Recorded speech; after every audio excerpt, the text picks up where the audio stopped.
মানে বয়স তো সবারই হচ্ছে, আস্তে আস্তে বয়স সবার হয়ে যাবে। এই ছবিটা অনেক পুরাতন একটা ছবি। এখানে যে মেয়েটাকে দেখতে পাচ্ছেন এই মেয়েটা হচ্ছে তনি, যদিও ছবিটা আমি একটু কাজ করেছি ক্লিয়ার করার জন্য, এই জন্য আরও একটু বাজে হয়ে গেছে।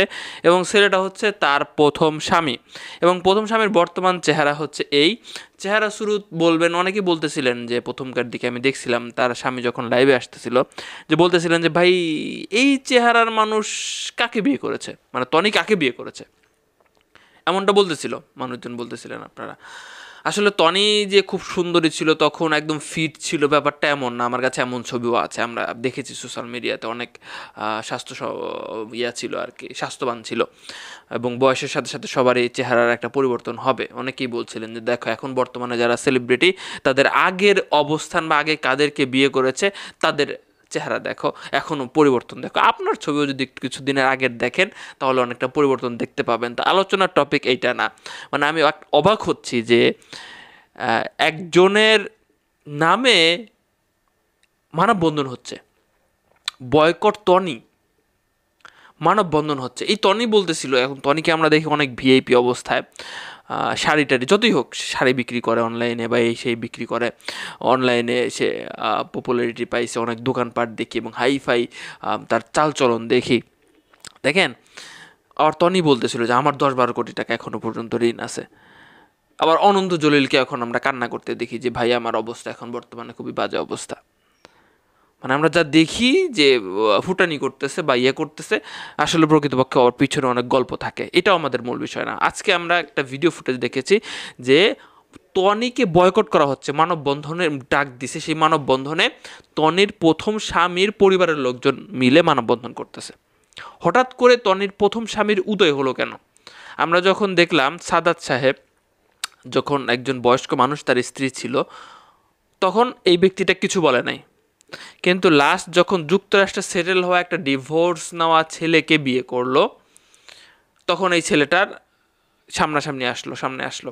তা আমি একটু আলোচনার টপিকটা আপনাদের একটু বুঝাচ্ছি, অনেকের ইন্টারেস্ট আছে যে কেন এত কিছু ঘটতেছে কেন। তো দেখেন, তো তাদের একটা সন্তান আছে, সানবি নাম হচ্ছে। তো সেই সন্তানকে তারা মিউচুয়ালিভাবে দেখভালের জন্য সময় দিত টনি। সো টনি বলতেছিল যে যেহেতু এবার যাকে বিয়ে করেছে লাস্ট, সে যুক্তরাষ্ট্রে সেটেল, মানে এমনই বাইরের দেশে সেটেল, সো সে তার মেয়েকে উন্নত জীবনযাপন দেওয়ার জন্য বাইরের দেশে পাঠাতে চায়। দেখেন, প্রথম অবস্থায় যখন আপনি সন্তান থাকা অবস্থায় সারাসারি হলে মায়ের দিকে প্রায়োরিটি বেশি পায়, কারণ মায়ের গুরুত্ব অনেকটা বেশি আছে। কেন আছে আপনারা জানেন। তো তখন হয়তো বা আদালত বা বিভিন্ন চক্কর ঘুরিয়েও টনির কাছ থেকে সানবিকে নিয়ে আসা সম্ভব হয় নাই। সানবির বয়স যখন 18 হবে বা কাছাকাছি হবে তখন কিছু করা যেতে পারে। এতদিন অপেক্ষা করছিল বেচারাটা, প্রশ্ন কিন্তু। এতদিন অপেক্ষা করার পরে এখন আসলে মূল অভিযোগ তার প্রথম স্বামীর, যে তার মেয়েকে যুক্তরাষ্ট্রে পাচার করা হচ্ছে, এমন তার অভিযোগ আর কি। মানে যুক্তরাষ্ট্রে টনি বলতেছে যে আমি আমার মেয়েকে যুক্তরাষ্ট্রে পড়াশোনা করার জন্য, সেটেল করার জন্য পাঠাচ্ছি, কিন্তু এর প্রথম বাবা তাকে দিবে না এটা করতে, কারণ সে মাঝে মধ্যে দেখা বা দেখভাল করতে পারতো, সেটাও পারবে না, একদম চোখের আড়াল হয়ে যাবে। এটা আসলে কোনো বাবাই দিতে চায় না, এটা হচ্ছে মূল অভিযোগ।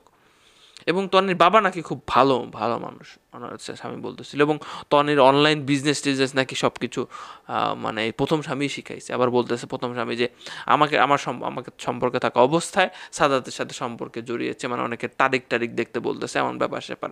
মানে হজবরল পরিস্থিতি ভাই।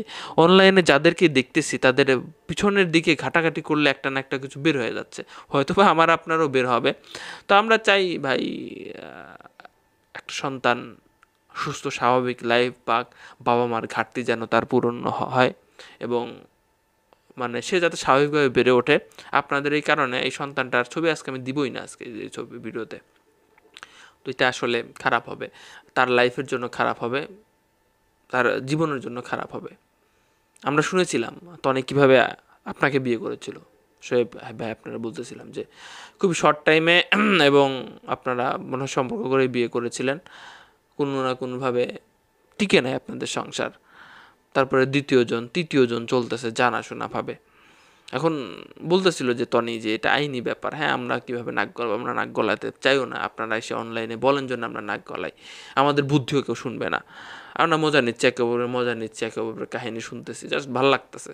এই যে ভালো লাগা থেকে আমিও শেয়ার করলাম এই বর্তমান অবস্থা টনির।